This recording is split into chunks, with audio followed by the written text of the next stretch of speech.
why did you click on this video? You want to see a My First Battle deck opening? So that's what you're gonna get.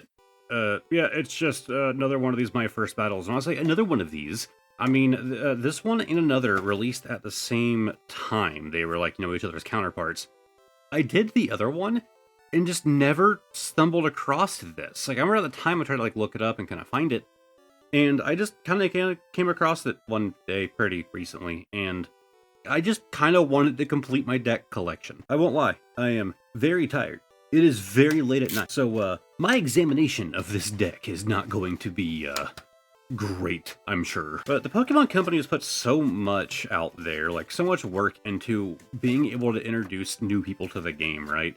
You have like the level 1 EX decks, which are an okay way to learn. You have the Trainer's Toolkit, which is more of a way to, after you've already learned, to start adding on to your deck.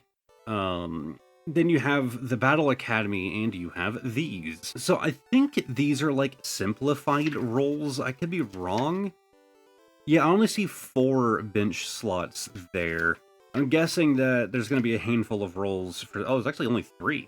A handful of roles that are simplified. But it does come with a very interesting coin, because the whole point of this deck is it is Charmander and Squirtle teaming up.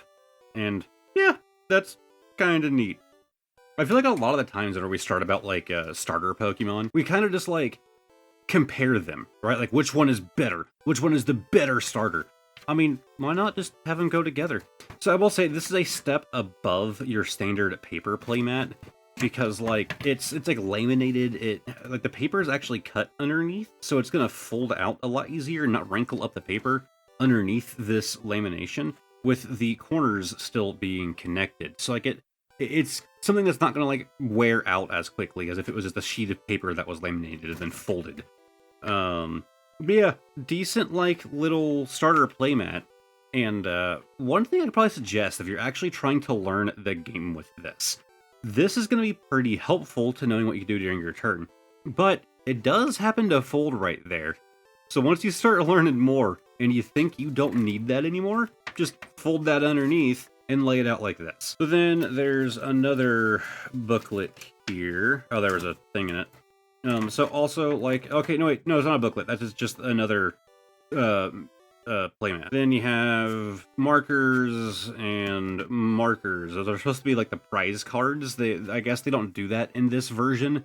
They're trying to help you like learn the game. It starts off real simple with this one. Like, I would still recommend Battle Academy before this any day of the week.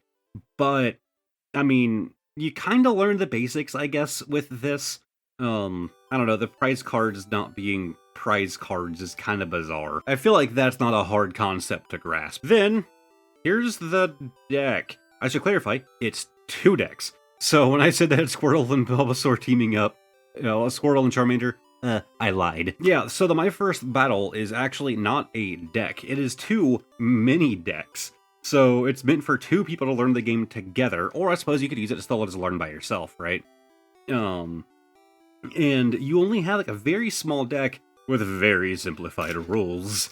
I didn't forget about the rule change, but I mean, it should have added up to me with this. So I guess we're gonna do the Squirtle first, and you might notice these cards are a little unique. First off, they feel a little bit different than your standard Pokemon cards. Not much, but the backs of them do say My First Battle, and on the front you have a Squirtle stamp, which is probably really good, because you're going to have kids that are going to mix these 2 together. So it's like, hey, this goes into Squirtle's side, obviously. But you do actually have a stamp on the card there, and of course, the obvious blue border. It's not just because of Squirtle, all of the My First Battle cards have that blue border.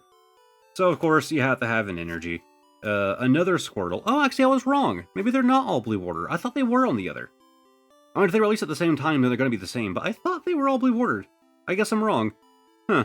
But we have another Squirtle. And like you can see, like, wow, where are its abilities? Yeah, they don't exist. Another Wartortle. We have the Poliwag going into the Poliwhirl. Again, no special ability on the Poliwhirl, on the Magikarp, but Gyarados, you have a nerf. 3 energy to do 90 damage, but flip a coin. If it fails, this attack does nothing. And then Hyper Beam. I mean, unless you just don't have the energy, right? Like, why would you ever? But yeah, you have to get that energy up there. Lapras Potion. So at least they do introduce trainers in here, right? So you can heal 30 damage from one of your Pokemon with the Potion. Switch. Always like a staple. You have more energy. So in the hands of an adult, this will be a very fast battle here. Also, I want to point out the thing, like the box that they put these in, does kind of warp the cards. They're all like bent. But then in the other half, which, I mean, look, the blue around the Squirtle makes sense, but around the Charmander, it just looks so cool. It's just like such a dynamic contrast between the red and the blue. I really like it. But then, of course, we have an energy with that blue as well. So we have our Charmander into Charmeleon. Then we have our Vulpix with neat artwork, I'll give it that. If you notice on here, there's not even like a set symbol or anything, because these are like modified cards. Like, these are not cards you're going to get anywhere else. Now, the artwork and stuff, yes. Some of the stats are probably the same, but they've changed things up. Energy cost, abilities effectively just being removed. They probably changed stats around. So they can't really say like, oh, this is from this set, because it's not. It's not the same card. We have Growlithe Arcanine. So this is going to be the Red Dex version of, hey, learning that cards can have special effects. In this case, it's Flare Blitz, where the Gyarados gets nerfed if it gets, if its coin flip goes wrong and nothing, you know, it just does its damage if it goes right. With Arcanine, you flip a coin and it does more damage instead of doing nothing. If we actually compare that to our Gyarados here, Gyarados is getting the shaft. Like, yes, for one extra energy, he can do 120. But at that first level, they both just deal 90 damage. But he has the chance of dealing 0. Arcanine can do 120. But then we have the Magmar Potion Switch. See, same trainers, so you can kind of like learn from each other. And the energies. But, yeah. I want to even call these half decks. Like, I think it's less than half. It's just a mini deck. But they are going to be kept in here because I think it's neat. I don't know. It feels like an interesting part of, like, Pokemon history, especially if they never, like, make, like, this My First Battle thing again. It's just, you know, an interesting, like, one-off kind of thing in Pokemon's history. I will say one rule change in this that I agree with is that there's no weaknesses and resistances. Like, that, to me, that is the worst part of the Pokemon TCG. Like, sorry, buddy, you lost because your opponent just happened to have the better typing. Like, but then he loses his next round against somebody because they had the better typing. Like, I don't like it. Someone in the comments, feel free to defend it and explain to me why you like the resistances and weaknesses. I'm not like a battle expert by any means. I barely even actually play the TCG. I am 90% a collector. So maybe I'm just being stupid and you should shame me for it. I don't know. But pretty quick video. But we have the bonus card of the day to do. Ooh, that was almost bad. You almost knocked things down. We kind of shoved him into the tree. Anyways, explanation right down there for what this is. Pulling a card from the... Okay, I just looked at it and I just revealed another. I'm going to blur all of that out. And then I hit my camera. Like, come on. I guess you can kind of get an idea as to what I do whenever I get new cards to throw in here. I basically just do that. I put them into random things in the deck. And then I just kind of shuffle them around. The ones that are written on, ignore that. Ignore the fact that that's a thing.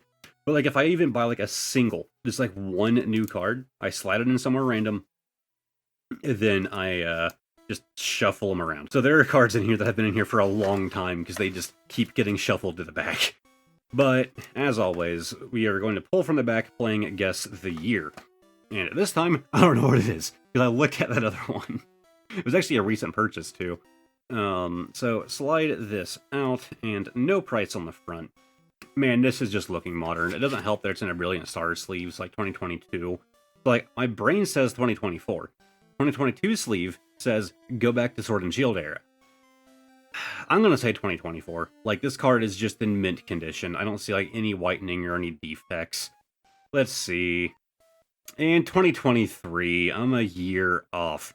But speaking of recent purchases, this was as well. In case you're wondering, that little shuffle I did isn't normally as thoroughly as I do it. But we have the Wiglet illustration rare. Yeah, I really like this card. Their underwater stuff always looks so good in the Pokemon TCG. I always talk about that.